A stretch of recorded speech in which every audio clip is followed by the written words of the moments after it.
কাকুমা সেরকম যেতেও পারেন না কোথাও, সময় একদম কাঁদবেনি একদম কাঁদনি একবারে কান্নাকাটি নয়। সকাল সকাল দাদার সঙ্গে ঘুরতে বেরিয়ে পড়েছি। আর পশ্চিম মেদিনীপুরের এই যে গ্রামীণ পরিবেশটা না, আমরাও অবিভক্ত মেদিনীপুরেরই ছিলাম, পূর্ব মেদিনীপুরের মানুষ এখন হয়ে গেছি আমরা, কিন্তু এই পশ্চিম মেদিনীপুরের ব্যাপারটা একটু আলাদা। পশ্চিম মেদিনীপুর হচ্ছে এমন একটা মানে জেলা, প্রচুর পরিমাণে জায়গা আছে, মানুষের বসবাস ঘনত্ব হিসেবে অনেক কম। এই জন্য কী হয়েছে, এত ঘন ঘন ঘর নেই, ঘন ঘন মানে একদম এক লোকের ঘরের সঙ্গে আরেক লোকের ঘরের যোগ নাই, ফাঁক আছে, মানে অনেকটাই সেফ ডিস্টেন্সে থাকে। আর আমাদের পূর্ব মেদিনীপুরে হচ্ছে অনেকটা মানে জনঘনত্ব বেশি। তো বেরিয়ে পড়েছি জেঠুর সঙ্গে, একটু মাঠের দিকে যাচ্ছি এবার, মানে ওই আমাদের এখানে সবজি লাগানো, হ্যাঁ সবজি চাষ হয়। আর এই জেঠুর বাড়িতে বাবা থাকতো, বাবা মানে এইসব জায়গায় মানে বলে দিলেই বাবা সব কিছু জেনে যাবে, বুঝলে তো জেঠু, মানে বাবা খালি বলতে হবে এই জমিটাতে এটা হয়েছে, বাবা তোমার ধরো জমিন কোনটায় কী চাষ হয় সেগুলো সব জানে। না ওই কত 4 বছর কম বেশি, তাহলে 3-4 বছর ছিল। আর অ্যাকচুয়ালি ব্যাপারটা হচ্ছে কি, তোমাদের কিন্তু আগেও যেরকম ছিল এখনও চেঞ্জ হয়নি কিছু, না সেই একই ঘর, একই সব কিছু। একই ঘর বলতে আমার দাদুর আমার থেকে সেই একই। হ্যাঁ, এই যে জেঠুদের ঘরে যে ঘরটা, মানে জেঠুর দাদুর আমল থেকে, মানে এত পুরানো মাটির ঘর। আর সেখানে কাকু দেখা, কাকু সেখানে কি করছে, যাবো কাকুর কাছে, কাকু কি করছে। আর এবছর কি ফসল করছো জেঠু? ভেড়ি লাগানো হবে, আজকে জল দেওয়া হবে বীজ দিয়ে, বাকি সেটা আপনার আগে ভেড়ি লাগানো হয়েছে। আচ্ছা একটা কথা বলো, কালকে যে রাতে জেঠু ডাল খাওয়া হলো, সেই ডালটা তো তোমার ঘরের ক্ষেতের? হ্যাঁ, সবচেয়ে বড় কথা, আসো এদিকে আসো। হ্যাঁ, তো জেঠুদের মানে ঘরের এই যে ডাল বা অন্যান্য সবজি বেশিরভাগটাই ঘরে হয়। সরষে, এই তো মানে সরষে, আগে তো তিল চাষ হতো না জেঠু? হবে। আর আগে তো তোমাদের ঘরে এইখানে একটা সেলু ছিল না, এইখানে এই পুকুরটাতে একটা সেলু ছিল, অর্জুন রাস্তার কাছে ছিল। এখন সাবমার্সিবল, টমেটো সব পেকে গেছে, গাছগুলো সব খাড়া হয়েছে, এই টমেটো গাছ সব শুকিয়ে গেছে, বৃষ্টি দীর্ঘদিন না হওয়ার জন্য সব টমেটো শুকিয়ে গেছে। এই কাকু কি হচ্ছে মাঠে?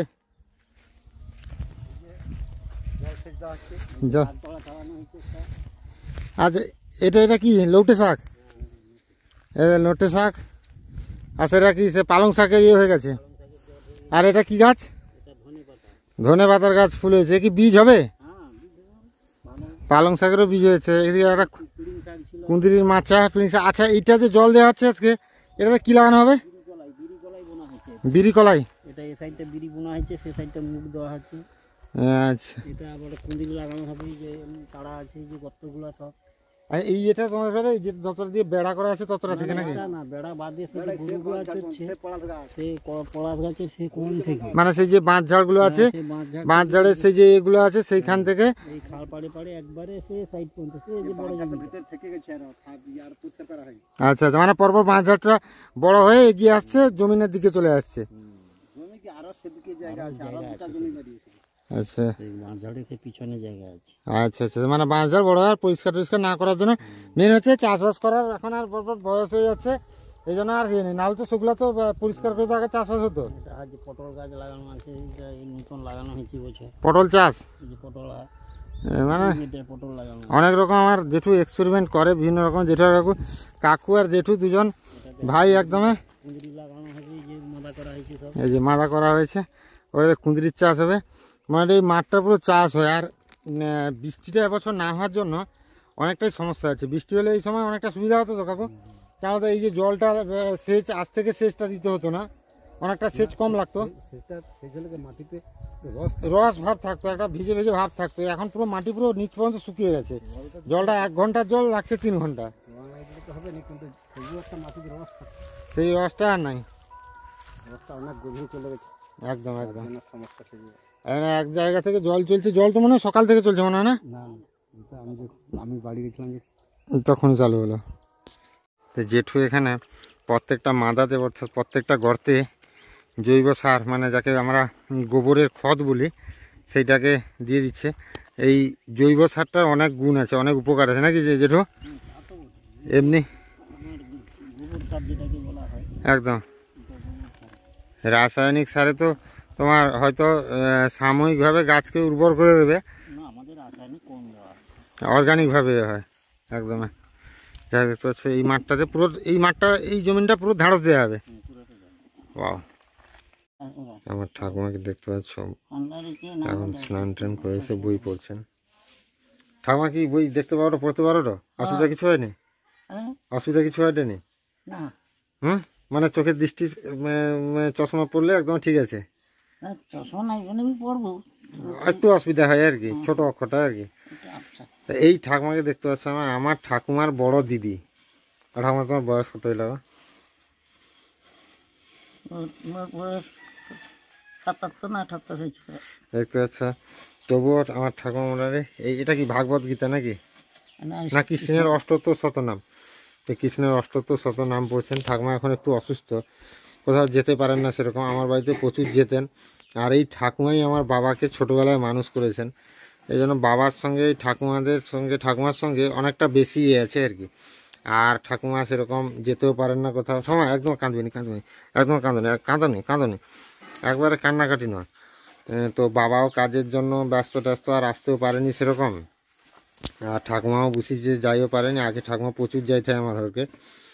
তো সেই থেকে মনে হয় ঠাকুমা, এইটা একটা ভালো জিনিস, ঠাকুমা এত বয়সেও চশমা লাগালেও বই পড়তে পারছেন, একটা ভালো ব্যাপার। পড়ো ঠাকুমা, পড়ো, কান্নাকাটি নয়। আমি তোমার পড়া ডিস্টার্ব করলি, ভালো করে একটু বইটা পড়ো। খাওয়া দাওয়ার পরে বিকালবেলা আমি আর দাদা বেরিয়ে পড়েছি। একজন দাদা আমার সঙ্গে দেখা করতে এসেছিল, সেই সময় মোবাইলে চার্জ ছিল না, আমি মানে ভিডিওটা করতে পারিনি। দাদারা ছুটে এসছে, আমাকে দেখেছিল আমি রাস্তায় আসছি, ছুটে এসছে। সত্যি অনেকটা ভালো লাগলো। রিজু ভাই তোমাকে লাভ ইউ, একদম ছুটে এসে দেখা করেছো, এটাই হচ্ছে সবচেয়ে বড় কথা। আর দাদা আজকে আমার ঘুরতে নিয়ে যাবে, আমার বড়দা বলে কথা, একদম বুঝতে পারছো। দাদারও একটু ভুঁড়ি হয়েছে, আমার একটু ভুঁড়ি হয়েছে, কোনো ব্যাপার নেই। তো যাই হোক, একটা জায়গায় দাঁড়ালাম, এসে জায়গাটা এত সুন্দর জায়গা লাগছে, তো মানে এত সুন্দর লোকেশনটা। এই যে দেখছো একটা নদী, এটাতেও বৃষ্টির সময় ভরে যায় না, এটা জল নিকাশি খাল, মানে অ্যাকচুয়ালি নদী হয়তো বলা যেতে পারে। এদিকে নদীটা গেছে, ওইদিকে নদী এখনো ব্রহ্মচারী খাল, এটার নাম হচ্ছে ব্রহ্মচারী খাল। পরিবেশটা এত সুন্দর লাগছে। আর সামনে আরও একটা জিনিস আছে যেটা তোমাদের দেখাবো, আমি একদম উৎখুশ হয়ে আছি আর কি। আমি আজ পর্যন্ত জীবনে ফার্স্ট টাইম দেখছি পলাশ গাছের ফুল, আর তোমাদের দেখাবো না, এটা হতেই পারে না। আমি দেখাচ্ছি, দেখো ওইটা অরবিন্দ পলাশ ফুল, তো দেখো পলাশ গাছের ফুলটা, আহা হা হা, এত সুন্দর। অনেকটা দূরে আছে তো জুম করে নিচ্ছি, এই জন্য কালারটা এতটাই হচ্ছে না, কিন্তু এত সুন্দর লাগছে তো, ওহ মন ভরে গেল সত্যি বলছি। এই জিনিসগুলোই না পশ্চিম মেদিনীপুর, আমাদের মেদিনীপুর দুটো, পূর্ব মেদিনীপুর, পশ্চিম মেদিনীপুরে প্রাকৃতিক সৌন্দর্যটা অনেক বেশি পূর্ব মেদিনীপুরের থেকে, কেননা পূর্ব মেদিনীপুরে জনঘনত্বটা অনেক বেশি। পশ্চিম মেদিনীপুরে অনেক জায়গা আছে, প্রাকৃতিক পরিবেশ আছে। ওই যে একটা পুকুর খনন হচ্ছে, ঠিক আছে, একটা পুকুর খনন হচ্ছে, ওইদিকে চাষ হচ্ছে, এইদিকে পরিবেশটা জাস্ট অসাধারণ আর কি। আর এখানে একজন ভাই জিজ্ঞাসা করছে অরবিন্দকে যে এই দাদারা কি করছে।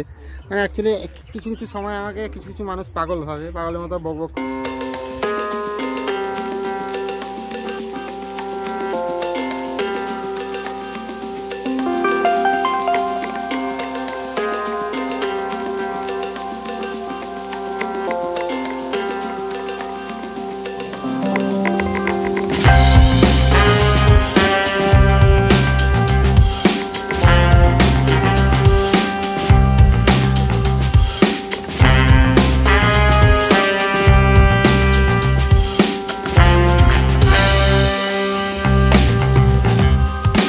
শ্যামপুরের একটা হাইওয়ের উপরে, মানে যে হাইওয়েটা আমাদের বেলদা থেকে একদম ডাইরেক্ট খড়গপুর মেদিনীপুর কাছে।